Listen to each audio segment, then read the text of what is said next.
तो दोस्तों आज के इस वीडियो में मैं आपको बताने वाला हूँ कि कैशे मेमोरी क्या होता है। अब कैशे मेमोरी दोस्तों यहाँ पे आपने दो जगह पे सुना होगा या फिर देखा होगा। एक तो दोस्तों हमारे ऐप के अंदर होता है, जो भी हम ऐप जैसे कि मान लीजिए गूगल क्रोम ब्राउजर के अंदर हम देखते हैं वहाँ पे कैश मेमोरी लिखा होता है उसके सेटिंग्स के अंदर।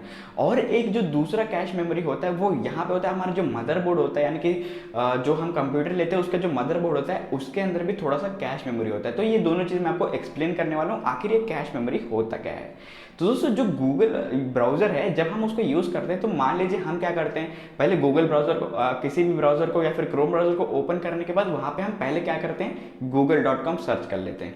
अब दोस्तों होगा ये कि कैश मेमोरी में google.com सेव हो जाएगा। ठीक है, अगली बार जब वहाँ पे आप उसी ब्राउज़र को ओपन करोगे और वहाँ पे जी लिखोगे तो जी लिखते ही वहाँ पे क्या है, पूरा का पूरा जो google.com है वो पूरा का पूरा वहाँ पे ऑटोमेटिकली आ जाएगा। तो ये जो स्टोरेज है ये कैशे मेमोरी के अंदर सेव हो जाता है। अब दोस्तों यहाँ पे ये सेव कैसे करते हैं वो मैं आपको बता देता हूँ। तो दोस्तों जो भी चीज़ आप बार बार सर्च करते हो, एक ही चीज़ को मान लीजिए बार बार सर्च करते हो, तो मान लीजिए मेरा ही चैनल को आप हाईटेक कम्युनिटी बार बार सर्च करते हो गूगल क्रोम ब्राउजर के ऊपर, तो वहाँ पे दोस्तों हैच लिखते ही हाईटेक कम्युनिटी पूरा का पूरा नाम आ जाता है। तो ये जो स्टोरेज है ये कैशे मेमोरी के अंदर स्टोर हो जाता है। तो आखिर दोस्तों ये जो सेटिंग्स वगैरह है वो कैशे मेमोरी के अंदर सेव हो जाते हैं और सेव पहले से ही आते हैं। तो होता क्या है, उस सेटिंग्स में ये लिखा होता है कि मान लीजिए कोई विजिट करता है और बार बार किसी सेम चीज़ को सर्च करता है तो उस चीज़ को सेव कर लो। तो इसी यही जो सेटिंग है वो सेटिंग को हम कहते हैं कैश मेमोरी, क्योंकि वो कैश मेमोरी के अंदर सेव होता है। अब यही सेम चीज़ दोस्तों हमारे मदरबोर्ड के अंदर भी होता है। अब मदरबोर्ड के अंदर होता ही है कि बहुत बड़ा मदरबोर्ड होता है जिसके अंदर हम अपना रैम लगाते हैं, ग्राफिक कार्ड लगाते हैं, हार्ड डिस्क लगाते हैं और काफ़ी सारी चीज़ें हम लगाते हैं।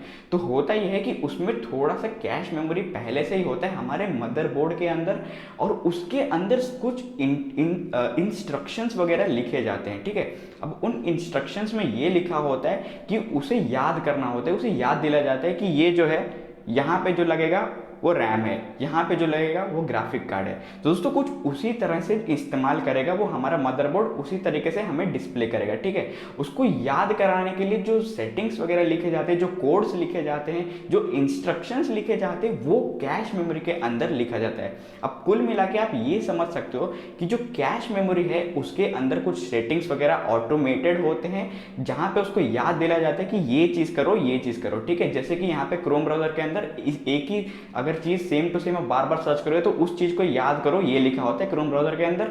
और हमारे मदरबोर्ड के अंदर ये लिखा होता है कि इस चीज को याद करो, यहाँ पे रैम लगेगा, इस चीज को याद करो, यहाँ पे ग्राफिक कार्ड लगेगा। ठीक है, तो यही जो याद करने वाली चीजें हैं, जो सेटिंग्स वगैरह हैं, ये सब आपको समझ में आ गया होगा। वो सभी चीजें कैश मेमोरी के अंदर लिखा होता है हमारे मदरबोर्ड के अंदर। तो हर जगह पे ये जो जहां जहां भी आप कैश मेमोरी देखते हो ना, आप ये समझ जाना कि उसके अंदर कुछ इंस्ट्रक्शंस लिखे हुए हैं जिसके अकॉर्डिंग हमारा जो ऐप वगैरह या फिर ब्राउजर है या फिर मदरबोर्ड है, जो भी चीज़ है वो उसी तरीके से वो वर्क करेगा।